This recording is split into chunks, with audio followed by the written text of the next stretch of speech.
Okay guys, I want to run through creating a new transaction that is a lease agreement. We are representing the tenant. This is probably the first deal a lot of people do. So we are representing the tenant. We want to create it in Backoffice. We start in the Backoffice dashboard, and you guys should all be familiar with this by now. We go up here, top right, click on create transaction. Now we're not going to search by the MLS because we are representing the tenant. So we don't know what property they are going to ultimately have. So we're just going to go create new. We're going to look at our status. We don't need these additional fields here. Okay, select these three top fields here we have to add, right? So this is, we are representing a tenant, rent lease. There we go. Status. It is, I suggest you guys put these, if you're actively working with someone, even if they haven't pinpointed a property, you're spending time on it, I would put it in here.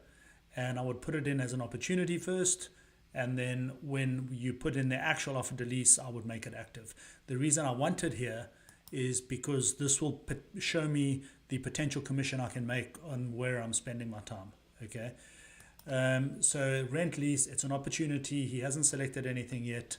And I am representing the tenant, and the tenant is the same as the buyer. It's a bit confusing. I don't know why they didn't just put tenant there, but anyway, that's what it is. And we're going to call this one whatever you want to, Tony's new tenant, and click next.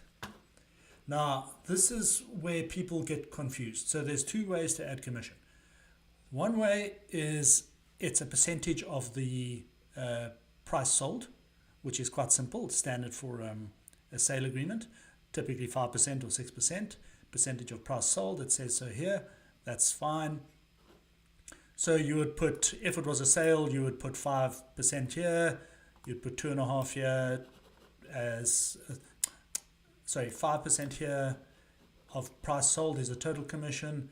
2.5% of price sold is the listing side. 2.5% of price sold is the buying side. But this is a lease. So lease is different. And typically a lease is 1 year's rental split between the two agents. So let's assume the lease we're doing is $3,000 a month. So I'm going to change it to percentage of price sold to a dollar sign. I'm going to put in $3,000. Then listing side, I'm going to do the same thing. I can still use the percentage if I want to go of total gross commission. So I could go percentage of total gross commission and put 50% here, and do that here also, but that might be confusing. So I'm just going to, because I'm using dollars here, I'm going to use dollars here. I'm going to split this commission for the listing side. I'm going to change to dollars here. I'm going to split this commission for the buying side, and then I have to add an agent because I have access to all the agents. So I'm just going to make this myself. I've added an agent. You don't have to do that if it's your deal. You are automatically the agent on the deal unless you change it.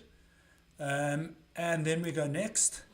Now, because I'm representing the buyer, you do need to put the buyer's details in. And if you haven't done this, if they're not already in the database, let's just say his name is Mike Tyndall. Well, he's not there. Okay, so I've written that down. He's not there. You can see there are other Mikes here.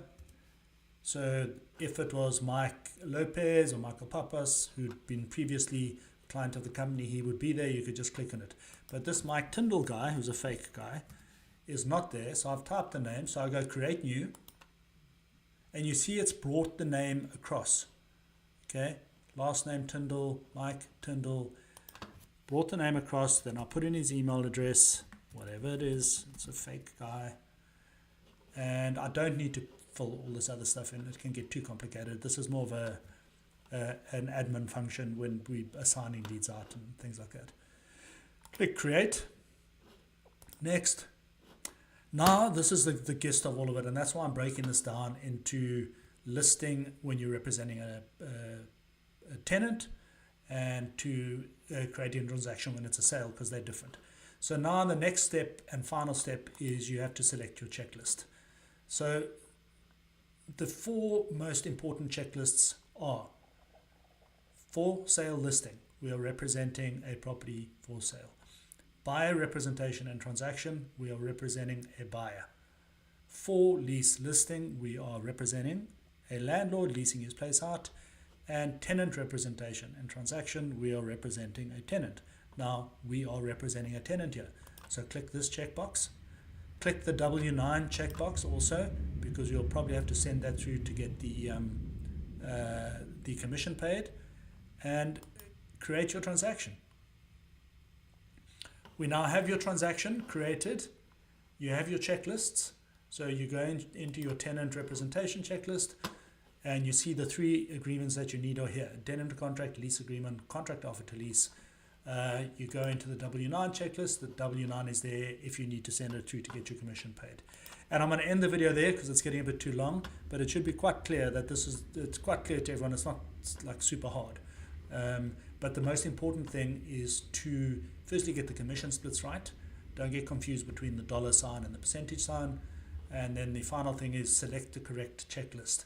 They are self-explanatory, so I'm sure you guys will be good with this going forward. I'm not going to go into actually filling in the contracts. Those will be different modules. Otherwise they get too long. Nice. See you on the next one. Bye.